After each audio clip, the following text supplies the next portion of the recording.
3, 2, 1, go! Welcome to episode 168 of the Passionate Spinner podcast.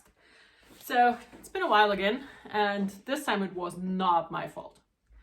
I'm going to tell the tale at the end of the podcast, but to make it very short, we had COVID. So we're better now. I'm back again with the podcast and a lot of things that I have finished. And I'm going to do like 2 podcasts.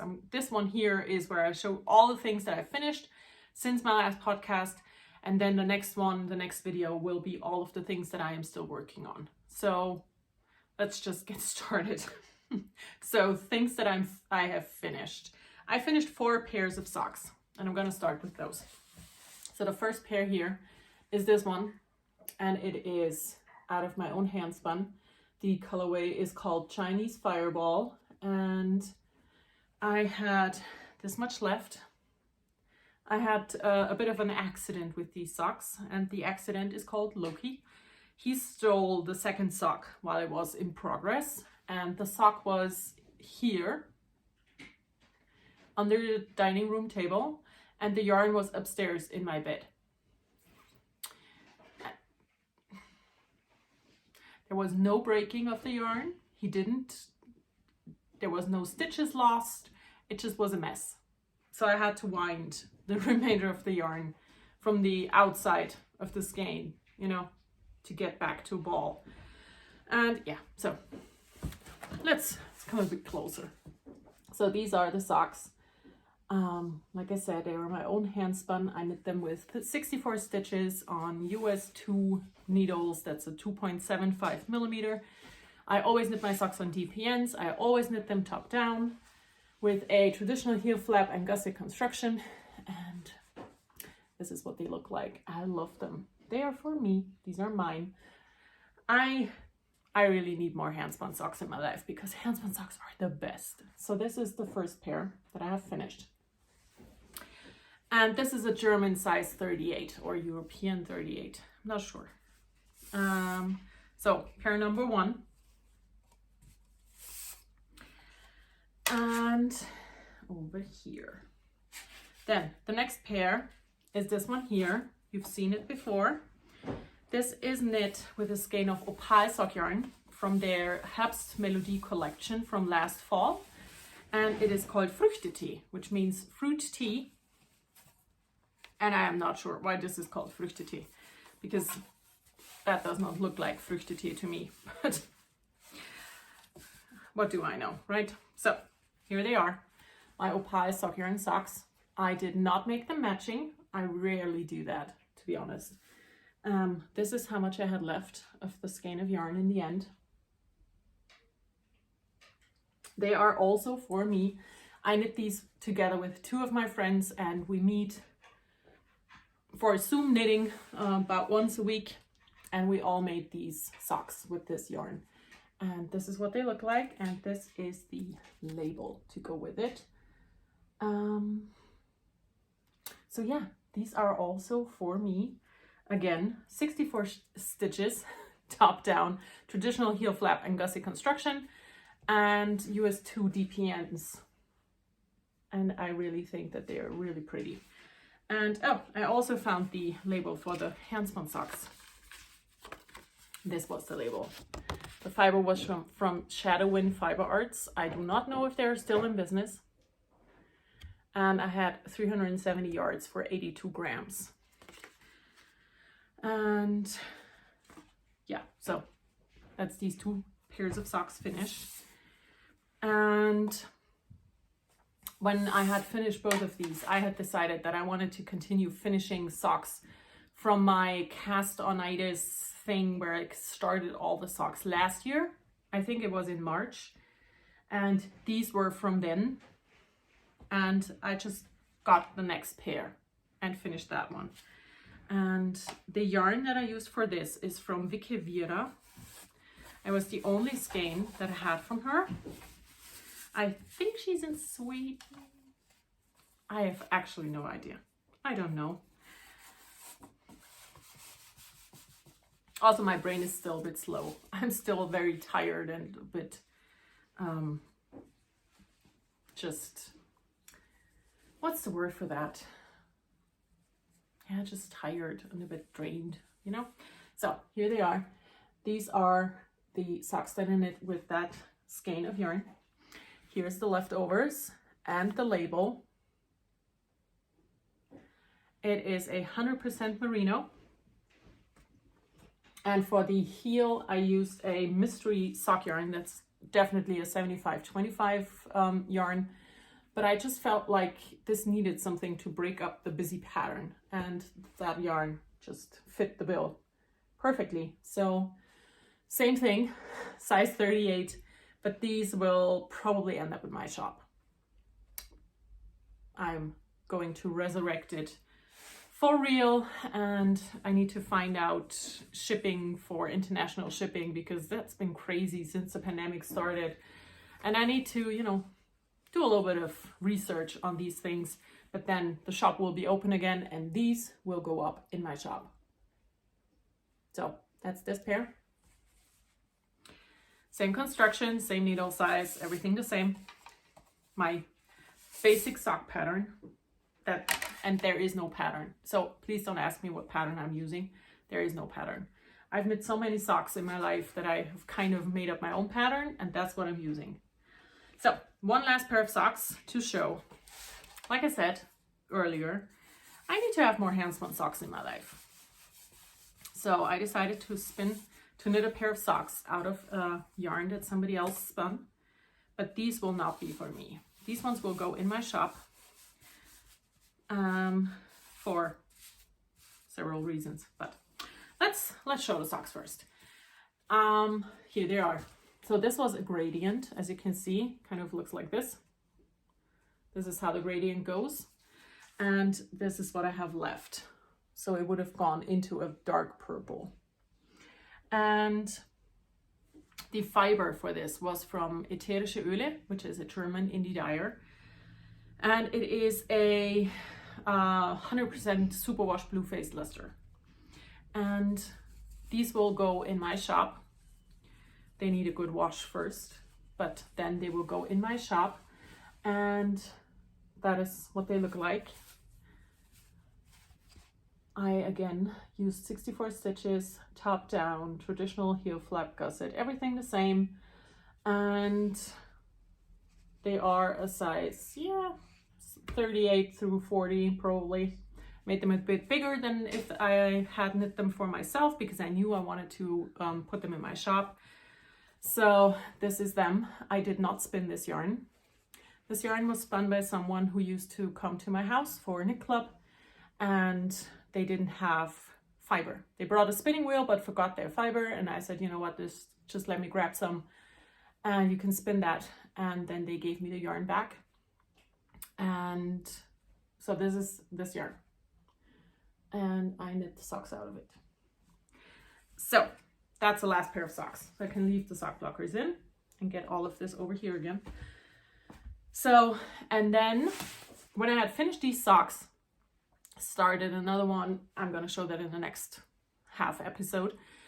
And then I completely lost my knitting mojo. It was just gone. I started knitting again yesterday evening while watching a movie. And that was the first time in almost 4 weeks. So yeah, no knitting. But I did some sewing, and I have two things to show for finished sewing projects and lots of sewing for in progress. But I'm going to start with the small one. I made this one, and it's a bookmark. I made this little tiny bookmark. It's made from hexagons in the English paper piecing hand sewing method. And yeah, I don't know what really to tell you about it. These are 1-inch hexagons, and I have cut 8 of them, 2 in the same fabric. You put 3 of them, or you basically put 3 pairs together and put the 4th in separate with a little bit of a ribbon. You could also, just not do the 4th one and just have a ribbon and the bookmark. But I liked it, so that's what I did. And yeah, I've made one of these before, so this is my second one. And I was so happy with how well I managed to put the ribbon in on this part. And then on this part, I made it so crooked that my bookmark now looks like this instead of having the ribbon, you know, go like this. But oh well, it is what it is. It's a bookmark. I am not sure yet what to do with this because, like I said, I have made one for myself before. So maybe I will just put it in the gift box, or maybe I will put it in my shop with a bit of a discount for the crooked ribbon. I don't know yet. And Tim was talking to me. So yeah, I don't know yet what to do with this. Maybe it will become a gift or it will become something in my shop. We will find out, I guess. And then I made something big. And I'm not sure how to show it to you because I have something down here that's very sensitive. So, okay, I'm gonna try. I made a quilt, or I finished a quilt. I'm gonna show it to you half. I'm gonna show you the bottom half first. So this is it. Bottom half of the quilt, and it's been heavily in use since I finished it. So, and here's the top half. It has these cute animals on vacation snapshots. And I made this, of course, for Tim. And I wanted to finish it before he grows too old, you know. I started that like 3 years ago. And I had done the middle and then these 3 stripes on both sides. But it was just not big enough. So I added the red border all around. I did the quilting, and then I, you know, made my quilt sandwich. This is the backing fabric, and I did the binding. For quilting, what I did was I sewed around each of these little pictures once, and then did stitch in a ditch down here, and added one more in the middle of the red. And what I also did for this one, I added piping to the binding because I was looking for binding fabric. The only fabric that I could find that would go with the quilt was this green, which I love. I love the look of it, but it's the exact same print as the red. So I thought if I just put that next to each other, it kind of looks a bit bland. So I had a quilting magazine next to me on my desk, and I looked through, and there was a tutorial for how to add binding to your, how to add piping to your binding. And that's what I did here. And it's really easy. It's just another step that you have to do. And you basically, with the top showing, you sew on the piping, and then you sew on the binding with the back side of the quilt showing, because then you have the seam from the piping. You can really see that, and you basically try to put your binding seam in the exact same stitches. So it's still sewn on at the top of the quilt, because you basically, normally you have the top of your quilt showing and you have the binding on top, and then you sew it down, and that's it. For this one, you have the binding at the bottom, and then the top of the quilt on top of that, and you have the backing showing, and you sew there. So it was a bit fiddly to make sure that I, catch everything all the time. And then I did the fold around the back and sew it down by hand on the back side. My corners are horrible. I've made quilts before and I've made corners before, and they usually turn out quite nice. But with this piping, they're a disaster. But, this is the corner on the front, and this is what it looks like on the back. It could have been worse, I know, but I'm still not very happy with it because this just looks very botched. But then, well, it is finished. It is really big. It's like a, I don't know. I have no idea what these king, queen, whatever sizes mean. It's a large blanket, basically. It's a large quilt, and my son uses it as basically as his duvet, and sleeps under it every night. So that is the quilt that I made. and I'm really happy. So what I had done, this here was a panel that was basically half the size, but next to each other. So what I did was I cut it here and put that on top to make it long and narrow instead of wide, and you know what I mean? And then I added those 3 stripes, and these were all just fat quarters. So I cut them to make them into those longer strips, and I had 1 fat quarter of each color, and I managed to get the stripes down both sides. So I'm gonna try, and I'm not sure how much you can see, but this is half of the blanket or the quilt. So it is quite big, and I wanted to make it bigger so that Tim could use it for a very long time, because, you know, he has a small quilt already, but that's a small one and he totally outgrew that. So I made him a larger one. And then, well, oh, schaust du schnell? Can you? Okay. Okay, I'm back. Sorry. I had to go and take that phone call. Okay, now, I'm not sure where I stopped, but I'm pretty sure I showed you the quilt and was about to move on to the next thing. So, with my knitting mojo still gone, every time I don't feel like knitting, I get this weird feeling in my chest, this, you know, kind of a bad conscience in a way, because I have so much yarn and I'm not using it, and everything sucks. So I bought myself an Addy King Size Express knitting machine. I've wanted one for a very long time, and I always thought, just, you don't need that. And I mean, it's true, I don't need it, but I bought it anyways. That was, I think, when we had gotten the "you have COVID" thing, and I was like, oh fuck it, now I'm just gonna get this thing. So I did, and I've had absolutely no idea how this works, how many rows you do for whatever. So I went into my stash and I picked out 2 yarns that I had gotten at an estate sale thing, but I got them for free. You know, I was at an estate thing where someone had passed away, and the relatives just wanted to get rid of all the crafting stuff, and they gave it away. And I had picked up yarns there, and I used a blue, this blue here.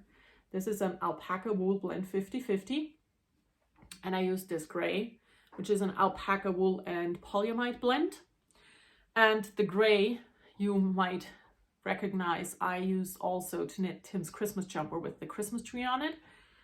And now I made a blanket again for Tim, so he received 2 blankets within 2 weeks. And this one here has a weird shape, and I'm gonna tell you why. So this is what it looks like. It is very long and very narrow. So the problem was, like I said, had absolutely no idea how many rows will give me what size thing. So I started with that center panel with 1 ball of blue, and I just used up all of that, wrote it down with 70 rows. And then I decided to put in the gray next, did I get another 70 rows, 1 50-gram skein gone, and another blue. So I had that blue, gray, blue. And then I realized, oh, I only have 2 skeins of the blue left. So, but I have like 5 skeins of the gray left. So I did the other 2 panels just the other way around, did gray, blue, gray. And that gave me those 3 long panels. Had I known more about it, I would have made them. So my panels are 210 rounds long. And had I known the size thing, I would have made 160 rounds and made 4 panels instead. But I ran out of yarn because I didn't have any of the blue left and just 1 skein of the gray in the end.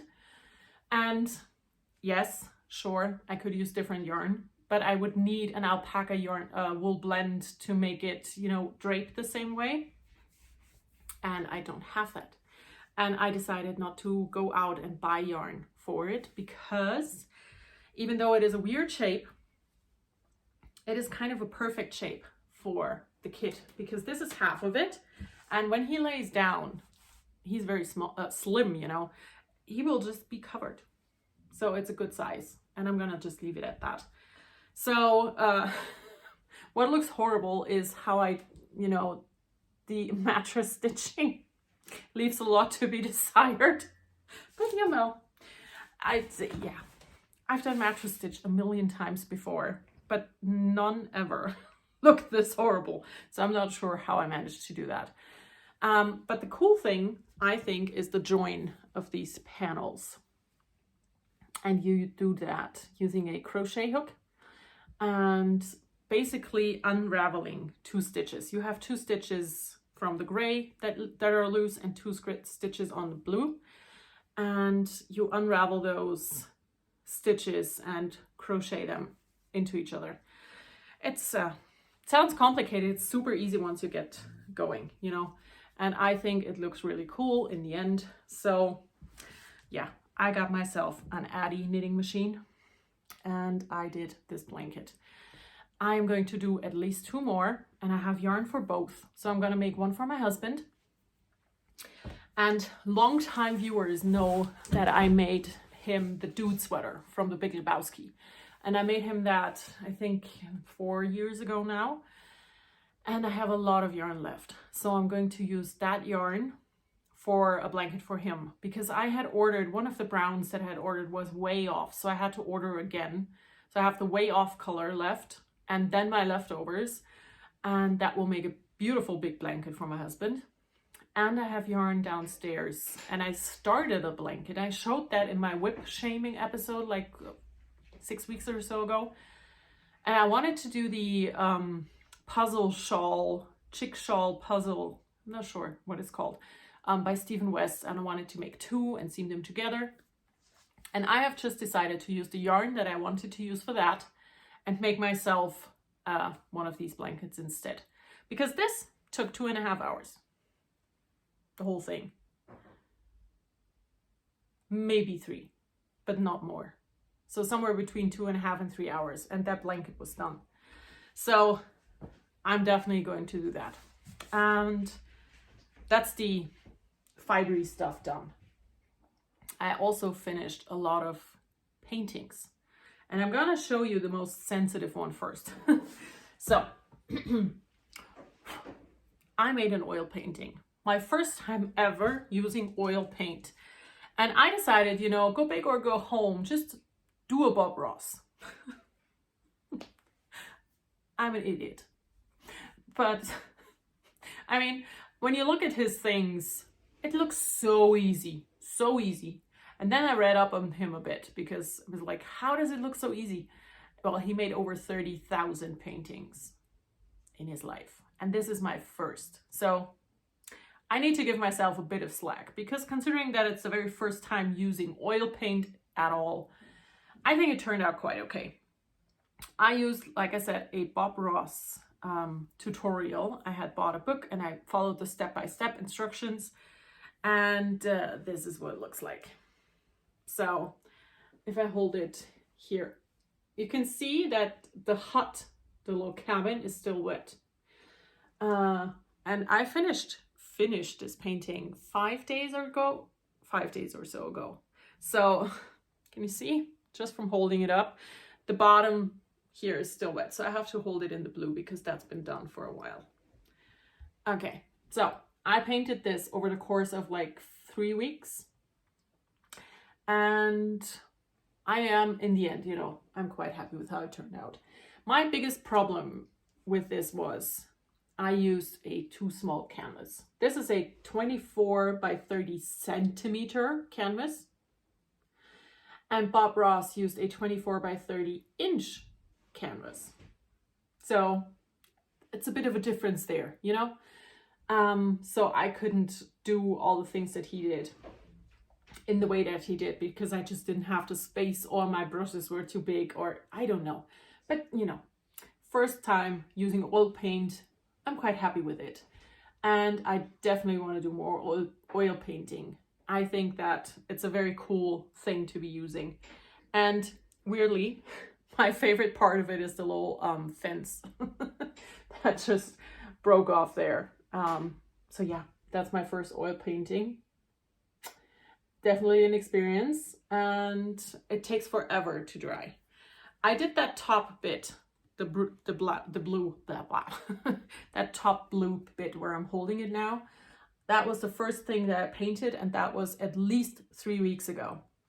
And I feel like it is dry-ish. I then read up on oil paint because I wanted to know how long will this take to dry. And the sources I found all said that it can take up to several months to completely dry. So yeah, it's gonna take a while.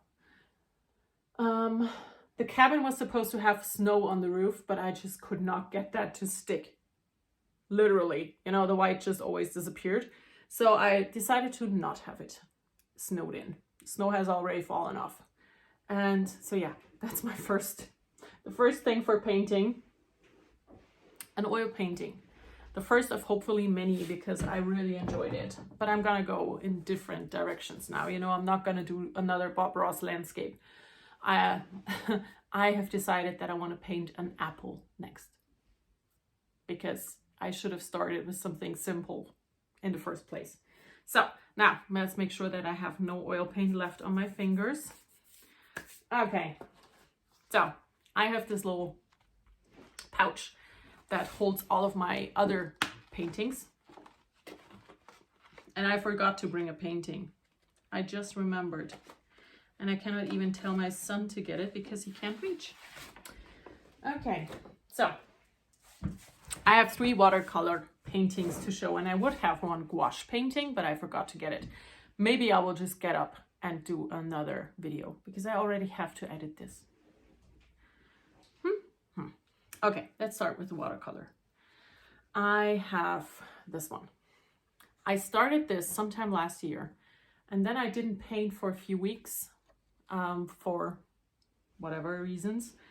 And when I came back, I decided to finish this. I had done the people, but I had not done hair and faces because I was too afraid to completely fuck up this little painting here. This is the cover art from a romance novel that I read last year. It is called It Happened One Summer. It's a book by Tessa Bailey, and I used the 2 people from that book cover and painted them. So let's get closer. I'm gonna show you the top half first. So these are my faces. I know they're not perfect, but they're the first faces ever. And for that, I think it turned out quite nice. And then we go down to the pants and the dress and the shoes. I mean, all in all, I am really happy with how it turned out.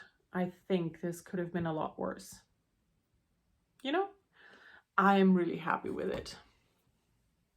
I think, especially because it's quite small, you know, so I didn't have a whole lot of space to do all of those faces and facial features.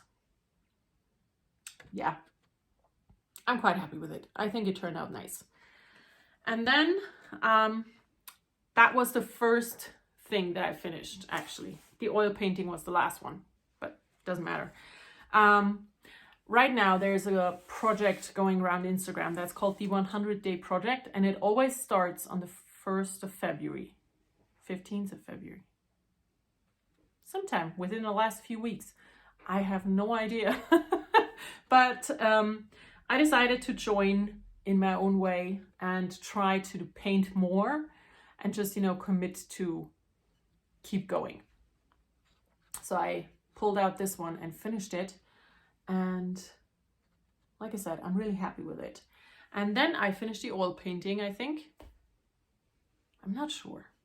I think so. And then I did a little greeting card that will probably never be sent anywhere. But I have these watercolor postcards that I got for Christmas. And I made this one. I saw like a stylized otter illustration on Pinterest, and I tried to copy that, but I did a very bad job, so it looks nothing like it.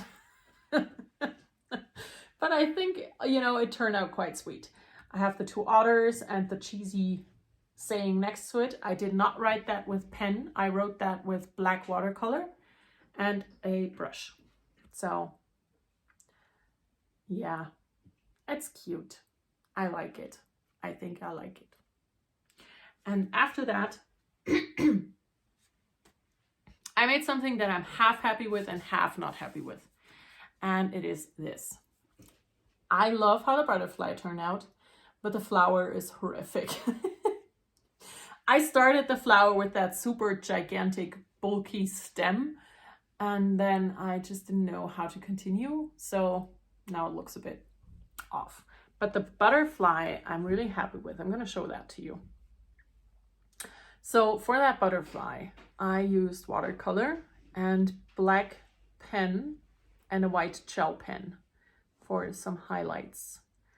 And yeah, I really like how it turned out.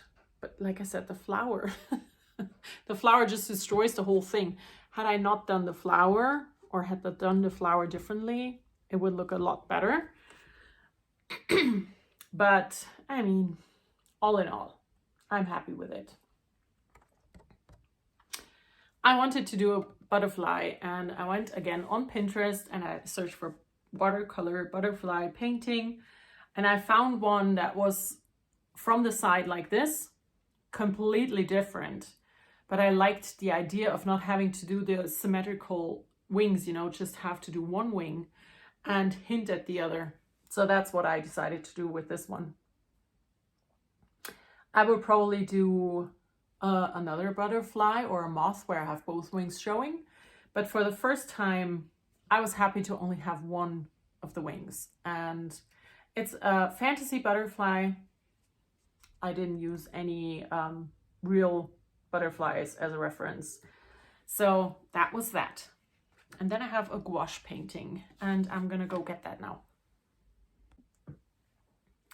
Okay, so today is going to be a bit edited, which I don't usually like, but we have to. Now, I got my gouache painting. Gouache is like, it's a watercolor that is more pasty. You know, it's like an acrylic paint to use, but with the qualities of watercolor. So when you use more water, it will become lighter in color, and yeah, it doesn't matter. I made this little aloe vera painting. I had done the background of this last summer, and I used wall paint actually. And I wanted to use this for doing one of those embroidery paintings where you use the background, you paint something on, and then you embroider something on top of it. But I decided that I really would love to use this for this gouache painting, and I like how it turned out. I really do. So yeah, this is what I have. The little aloe vera painting. Down here, I had started writing my signature with a brush, and it looked so bad. I just decided to paint over it and put in my initials with a pen instead. You know, that was really bad. And this is already on our wall because we had the perfect spot for it. So I used that. Again, I found a tutorial for something similar on Pinterest, and then just made it my own with completely different colors and a bit of a different shape. But I really like how it turned out. You know, I think it does look like a plant. So, I mean, what else could I wish for? And that is what I have done and finished in the last like 5 weeks. Now, I promised to tell the tale of why there was no podcast. So, 4 weeks ago, I got my booster shot, which was important, and I'm really glad that I did, considering what happened next. So, I went out and got boosted on Thursday, And as expected, Thursday night, I start getting a fever because every time I get vaccinated, my body, for whatever, measles, tetanus, my body just works with that. So I got a fever Thursday night, and that stayed till Sunday. And I felt really bad, like I got hit by a bus. Every part of my body hurt.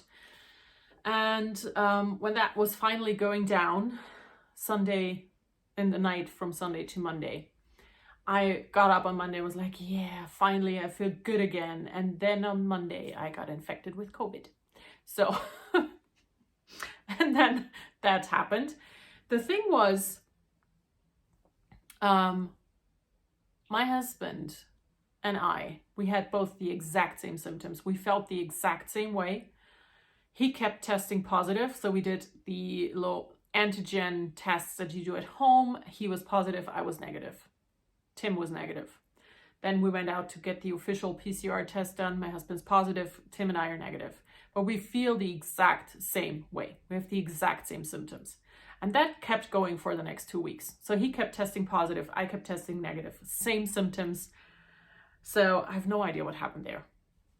Did I have it, but just not enough to show up in a test, or what happened there? Either way, I'm really happy that I'm vaccinated against it. And we had a cold, a really runny nose, a headache, really bad sometimes, and just felt so tired and so drained. And that's still here. I still have a bit of a cold. My husband's negative again. I have always been negative. And we have been quarantining for 2 weeks because he tested positive, of course. So we just didn't leave the house for 2 weeks. And like I said, I still have a cold and a bit of a cough. I did another test earlier today because, like I said, it's been getting worse again with the coughing and the slimy feeling and stuff. So I did another test and it's negative again. So I'm going to trust that. And I'm just starting to feel not as drained and tired anymore. But that was for 3 weeks, I was just out, out of everything. And I didn't do anything on Patreon. I didn't do podcasts. I did post on Instagram because I still did things, just not as much. And I spent a lot of time just sitting in a place and not doing anything. So I hope this has come to an end now because this is driving me nuts. And yeah, so all of the knitting that I showed to you was done before I got my booster shot, because basically they gave me the booster, and with getting that booster, I lost all of my love for knitting.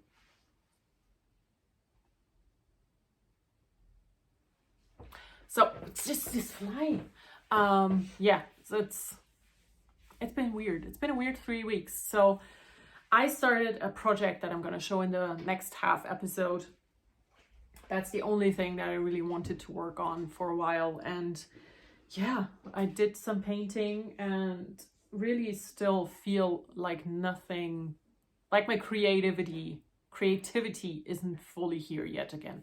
So I'm not sure what's going to happen when I will be back with my next podcast. I hope next week, but it all depends on if I actually want to do stuff. What the fuck is wrong? Stay away. It depends on how much I really want to do this week, because if I keep feeling like I don't want to do anything and just stare at the wall, I have nothing to show. So I'm not going to be here for a podcast if I have nothing to show. And that is that. I hope to be able to continue my beginner spinner class on Patreon by the end of the week, because I have to prepare stuff for it and I wasn't able to do that so far. So that's gonna come, and yeah, that is the first half of this long podcast. So like I said, I decided to split it into two. This was all the things I finished, and the next half is going to be all the things I'm working on. So I'm gonna let you go for now. I'm gonna record the other half, and I hope you all have a wonderful time. Bye.